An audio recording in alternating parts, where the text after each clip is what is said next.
तो सबसे पहले देखिए इसके 4 भेद होते हैं,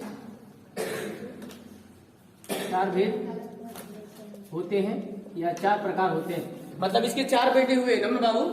एक बेटे का नाम था कल्लू, नहीं कल्लू नहीं, कलुआ नहीं, कलुआ तो बिल्कुल मत लिखना, लिखो पास्ट, सिंपल पास्ट टेंस या पास्ट इंडेफिनिट टेंस। तो पास्ट INDE या FINITE इंडेफिनिट टेंस, या अथवा इसको बोलते हैं सिंपल पास्ट टेंस। तो भूल मत जाना, वादा जरूर निभाना। चलिए अगला पॉइंट लिखो। इसके पास्ट इंडेफिनिट हो गए, ठीक है, 1 बाय 1 करके पढ़ लेते हैं, ठीक ना, ठीक रहेगा ना। चलिए इसको पहले बना ले, तो सबको लिख दें, सबको लिख दें, लिख लीजिए, एक एक करके पढ़ा जाए। चलिए ठीक है, तो ये पहला ये है आपका, तो पहला आपको नोट कर लेना है। तो पहला नोट कर लीजिए, ये हो गया पास्ट इंडेफिनिट टेंस या simple past tense. Is it clear? Yes sir. अब देखिए सबसे पहले इसके लिखिए पहचान, इसको बोलते हैं आइडेंटिफिकेशन। लिखिए, ये बड़े कमाल की बात है, इसमें लोग हमेशा कंफ्यूज रहते हैं, खाली बोल देते हैं सर जी ये जो है ना पहचान इसका होगा जिस हिंदी वाक्य के क्रिया के अंत में था, थी, थे। तो पास्ट है, पास्ट है, लेकिन पास्ट इंडियम कैसे कह सकते हैं, है कि नहीं, पास्ट में तो कोई हो सकता है, तो ऐसे काम नहीं चलेगा। लिखिए जिस हिंदी वाक्य के क्रिया के अंत में, जिस हिंदी वाक्य के क्रिया के अंत में ता था, बोलो भैया, ता था, ती थी, अबे ता था, ती थी, ते थे। गजब हो गया। वह पढ़ता था, अच्छी बात, वह गाती थी, अच्छी बात, वे लोग पढ़ते थे, अच्छी बात, लेकिन वो गए, ये कौन सा टेंस है भाई? ये तो हमारे सर जी ने बकलोल ने पढ़ाया ही नहीं। तो सोचो भाई ये कैसे पहचानेंगे, इसमें तो न ता है, न ता था, न ती थी, न ते थे। अबे वो गया, वो पढ़ा, तुम खाए, उसने देखा, मैं नहाया, लेकिन भाई ये कौन सा टेंस है? पास्ट टेंस है, ये भी पास्ट है। तो इसके लिए भी कुछ लिखिए देखो भैया, इसे लिखो या, बोला ई ए या आ ई ए आदि आए, लिख लीजिए। तो उसका अनुवाद पास्ट इंडेफिनिट में क्या जाता है? ए भैया ये पूर्ण विराम ना है, ई जन बानू हाई ऑब्लिक बोलते हैं इंग्लिश में, इसका अर्थ होता है अथवा या। ये सब बकलोल आदमी सुन रहे हो, ये सब या है, या तो या आएगा या तो ये आएगा, समझ आ गया ना। चलिए इसमें लिखिए, सबसे पहले ए नंबर लिखो भाई, ए नंबर लिखिए सिंपल सेंटेंस, इसी को पॉजिटिव, इसी को एफर्मेटिव, बार बार नहीं लिखेंगे, लिख दे सिंपल सेंटेंस है SENTENCES। सभी को रूल याद हो गया था, सभी को पहचान याद था। पता है क्या दिक्कत हुआ? स्पेलिंग गलत हो गया। सिंपल सेंटेंस लिखिए, इसमें लिखिए रूल, लिखिए नियम। सिंपल सेंटेंस पहचान वही रहेगा, पहचान वही सब रहेंगे, ठीक है। बस रूल आपको पता करना है कि कौन सा स्ट्रक्चर लगेगा, क्या इसमें रूल फॉलो होगा। तो भैया इसमें बहुत सीधा सा रूल है, बहुत अच्छे ये लोग हैं, इसमें कंफ्यूजन वाली बात नहीं होती है।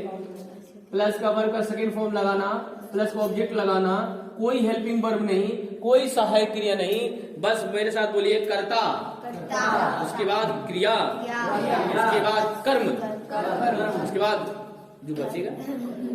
चलिए लिखिए, बस इतना ही है। सब्जेक्ट प्लस वर्ब का second form, it is the second form of verb, right. आइए क्या है वर्ब? ऑब्जेक्ट मतलब कर्म। लिखा राम, 1 पढ़ता था,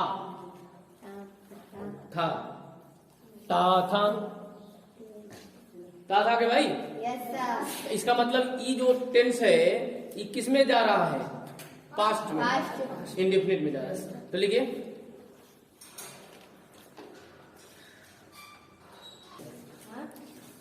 चलिए इसका रूल हो गया। क्या लिखे? राम पढ़ता था। लिखिए मेरी माता,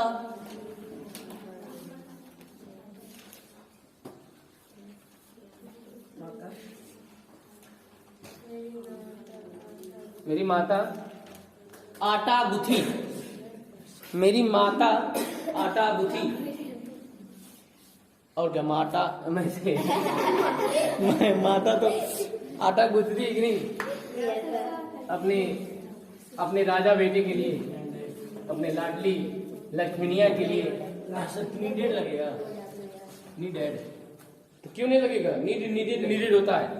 मेरी माता आटा गुथी, तो क्या लिखेंगे? My mother. आज जितने इसमें नालायक है जो मदर्स लिखते हैं ना, तो वो पहले सावधान हो जाए, पकड़ ले तो बहुत उठा के पटक दे। अभी माता एक ही होती है। माई मदर्स हेल्पिंग वर्ब का कोई टेंशन नहीं, ना इज ना एम ना आर ना वाज ना वर, कुछ नहीं लगेगा।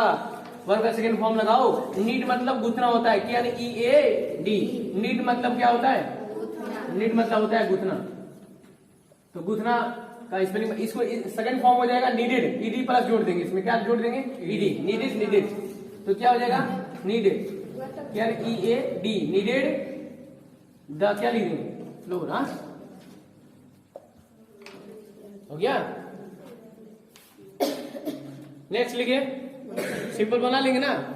अबे उस अच्छा एक वचन हो चाहे बहुवचन हो, कोनो समस्या है क्या?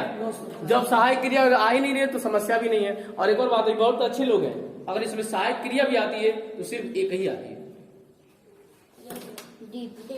ठीक है, आगे चलिए। हेडिंग डालिए निगेटिव सेंटेंसेस, दूसरा बी नंबर। ये किसका बी नंबर चल रहा है भाई? पास्ट इंडेफिनिट टेंस का। अभी हम पास्ट टेंस में उसके पहले बेटे के बारे में जानकारी हासिल कर रहे हैं। तो लिखे negative, negative sentences, SENTENCES sentences. Clear है क्या? इसमें नहीं शब्द आएगा, बस बाकी पहचान वही रहेगा। क्लियर है क्या? नहीं आ जाएगा। ठीक है, लिखिए गीता, गीता गीत नहीं गाई, गीता गीत निगेटिव का रूल। हाँ पहले, हाँ रूल लिख लीजिए, पहले लीजिए एग्जाम्पल लिख लीजिए तो कोई बात नहीं, एग्जाम्पल बना ले, पहले इसका रूल भी लिख लीजिए। लिखिए subject plus did plus not, ये है सहायक क्रिया बोलते हैं। आ गई, वर्ब का फर्स्ट फॉर्म आ जाएगा प्लस का ऑब्जेक्ट।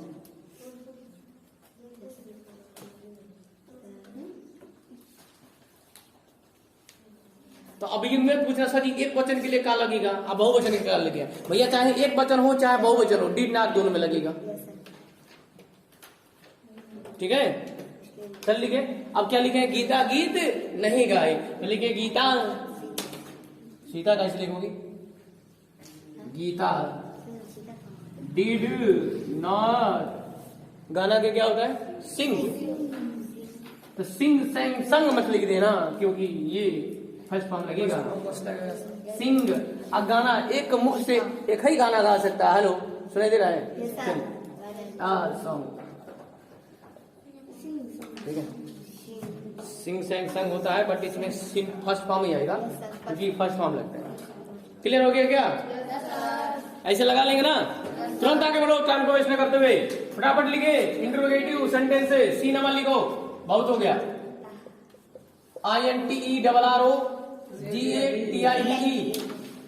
Interrogative sentences.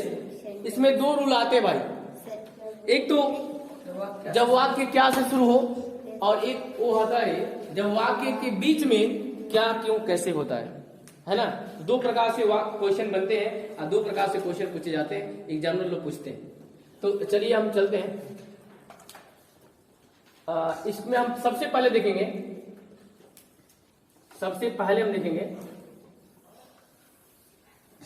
जब, देखिए जब वाक्य क्या से शुरू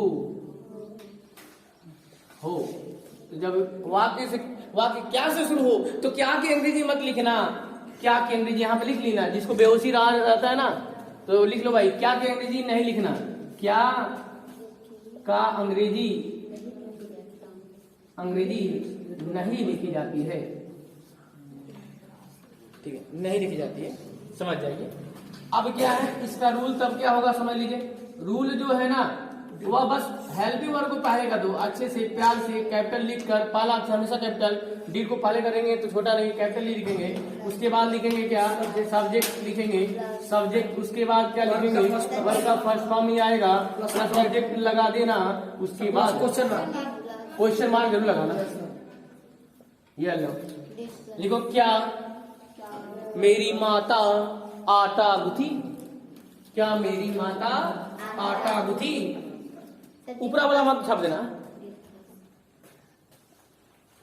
डिड प्लस, हाँ डिड प्लस सब्जेक्ट, क्या मेरी माता आटा गुथी, तो क्या मेरी माता आटा गुथी तो क्या होगा, डिड माई मदर, क्या लिखेंगे, did my mother, yes sir, mother क्या हो जाएगा, नीड द फ्लोर,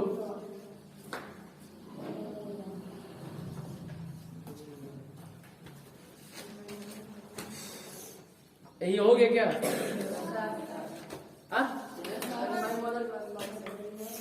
नोट कौन सा आएगा,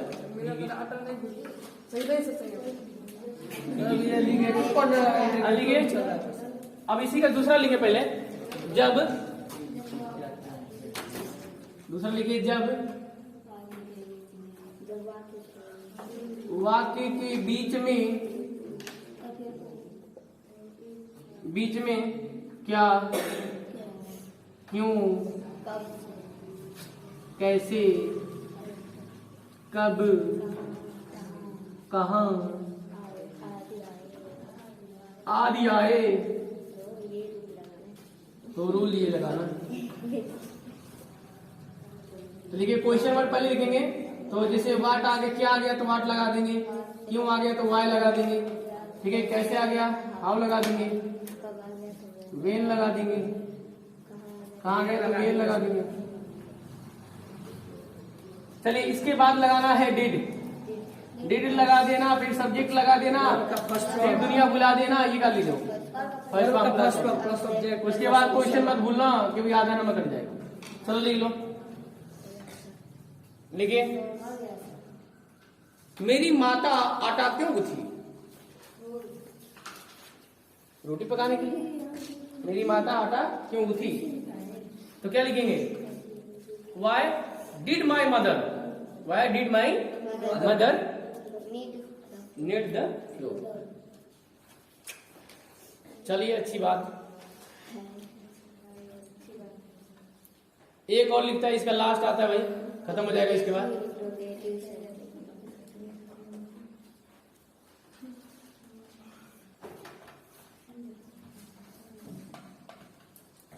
जल्दी से फटाफट लिखिए, निगेटिव लास्ट है, निगेटिव बोलो, निगेटिव, इंट्रोगेटिव, सेंटेंसेज,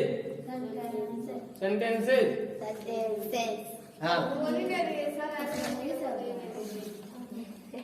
हाँ क्या इसलिए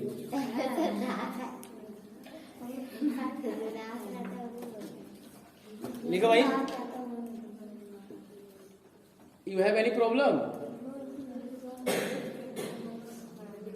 इसका एग्जाम्पल नहीं लिखे हैं तो लिख लीजिए, मेरी माता आटा क्यों गुथी, कुछ भी ले लीजिए, कोई भी बना लीजिए, राम और श्याम अपने घर क्यों गए, उसका घर खा गए, चलिए लिखे, बस इसमें लिखे, रूल इसमें भी चलेगा। लेकिन जब वाक्य क्या से शुरू हो तो ये लगेगा, लेकिन एक लोग और आ जाएंगे इसमें। सब्जेक्ट के बाद नॉट लगा देना, क्योंकि नहीं आ गया है, इसमें नहीं आ गया। अब इसमें भी बाकी इसमें भी यहाँ पे माइंड, ये सब में यहाँ पे नोट जोड़ दीजिएगा। दूसरा ये फिर से ये जब आएगा तो इसमें भी यहाँ पे क्या लग जाएगा, बोलो बोलो, नोट लगा देना। उसके बाद वर्ब का फर्स्ट फॉर्म लगाना, उसके बाद ऑब्जेक्ट क्वेश्चन।